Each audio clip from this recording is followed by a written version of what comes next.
বোকা স্বামীদের জন্য কিছু সত্য কথা। অনেক স্বামী আছেন যারা অনেক করেন, স্ত্রীকে ভালোবাসা বা প্রাধান্য দেওয়া মানেই হয়তো পরিবার বা আত্মীয়দের অবহেলা করা। তাই তারা স্ত্রীকে প্রায় তুচ্ছ করে দেয়। তারা আবেগ, ভালোবাসা, আশা ভরসাগুলো অপেক্ষা করেন শুধু এই ভেবে যে পরিবার আত্মীয়দের মন রক্ষা করতে হবে।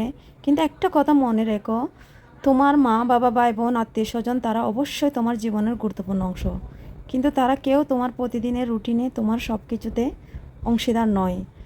তারা কেউ প্রতিদিন তোমার পাশে ঘুমায় না, তোমার ঘরের খুঁটিনাটি দেখাশোনা করে না, তোমার সুখ দুঃখে অবিচল থাকে না। তোমার স্ত্রী, সে কিন্তু ঠিক তাই করে।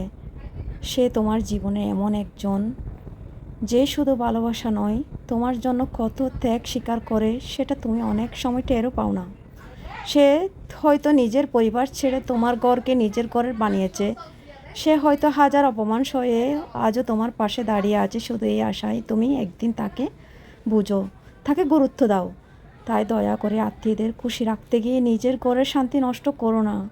তোমার স্ত্রীকে অবহেলা করো না, কারণ শেষ পর্যন্ত যে মানুষটা তোমার মৃত্যুশয্যায় তোমার হাত ধরে কাঁদবে, তুমি হাসপাতালে বেডে শুয়ে যখন চোখ বন্ধ করছো, পাশে বসে চোখ ভেজাবে, সে কেউ নয়, তোমার স্ত্রী। ভুলে যেও না, পরিবার তোমার জন্মের অংশ, কিন্তু স্ত্রী তোমার জীবন সঙ্গিনী, জীবন মরণের সাথী।